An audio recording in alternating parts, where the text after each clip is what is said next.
assume the position. My mission, reach the final destination with no limbs missing, fully intact, passing through hoops like a carnival act. And then I bring it right back, cause the fact of the matter is the system is crazier than the Mad Hatter is. I take my homework and splatter it, fuck studying. Professor drones a dull monotone, pointless drivel that makes the mind feel shriveled.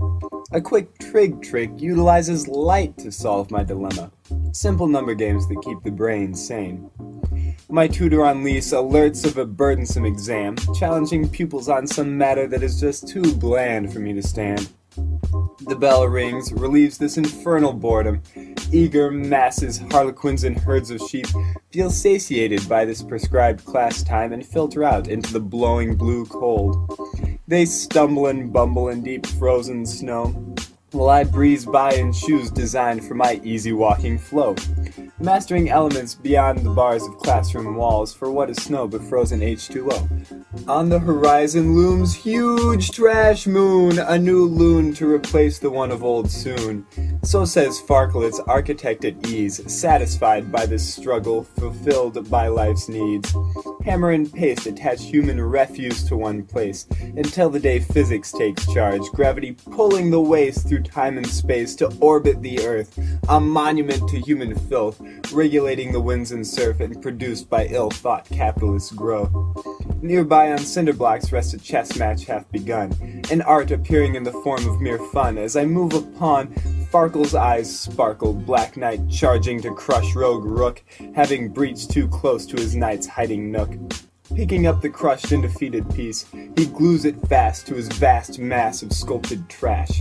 My plan has slowly fallen into place, but one move a day keeps me moving away onto matters more pertinent to the demands of this university's plans to disperse fact-filled heads throughout the lands. I return to my temporary home on loan. Upon entering this humble abode, my contraption ignites with a spark and whir, spout of steam and cog twirl. Near completion, a pet project of epic proportion, useful in all manner of scientific excursion. But I digress to the matter at hand, a plan to avoid arduous hours of study and shuck the dark mental of test-taking work. The current dilemma happens to be a method to secret necessary information only to me. With somewhat dubious delight, a discarded Coke bottle may answer my plight. A Photoshop label removes such filigree as dietary facts, replaced by chemical compounds intact. My edification is not reliant on class time, but rather in the sagaciousness of my own mind. As test time rolls round, I sense increasing fear in my somewhat ovine, stress-filled peers. Having brought my thirst-quenching test-taking tool, every sip with convenience reveals, explains chemical rules. Test quickly finish, and perhaps too cavalier, I gamble away amidst much head-scratching and perhaps a tear. Prepared now for my afternoon meal, I head to the caf for a sandwich and daily dose of cereal. Depression strikes as I venture near, ID card anywhere but here. With withered claw, my entrance is barred, though the path to sustenance soon becomes clear. A minor disguise is all that I need. Como está? Que pasa, indeed. Waiting in lines, infuriating, to receive over- and undercooked bits of feed.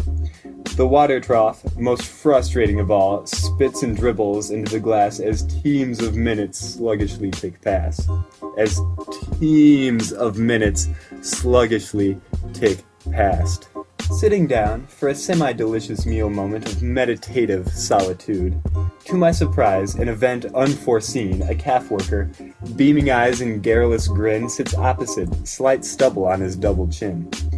Hola, ¿qué pasa? ¿Cómo que fue? Tome un examen, ¿te gusta el mole? The convo continues, erroneous of the fact that I don't work with this man, I'm just wearing the hat. The Spanish is fluent and quick off the tongue, a pleasant meal that is all too soon done.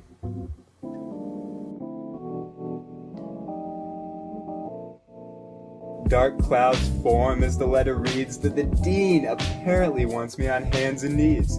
With magnificent moxie and marvelous mettle, I head towards the cave of the old sleazing geezer. The office of the dean can easily be seen, deathly still and eerily clean. Corpulent and lupine looms the dean's face with snout-like proboscis and menacing snarled bark and ear-splitting gnarl. Have you no decency?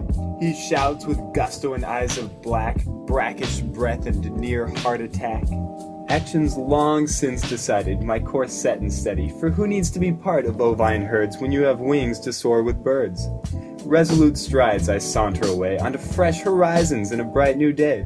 There are obvious and better ways to seek fame and fortune without somniferous days of musty lecture and dusty tomes. The world needs inventors to put light to dull domes.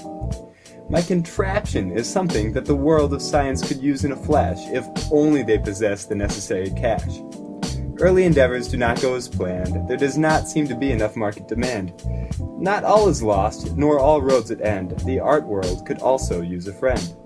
Contraption presented, critics squeal with glee, and people come from far and wide to the gallery to see this perfection of form, yet standing abstract and defying the norm.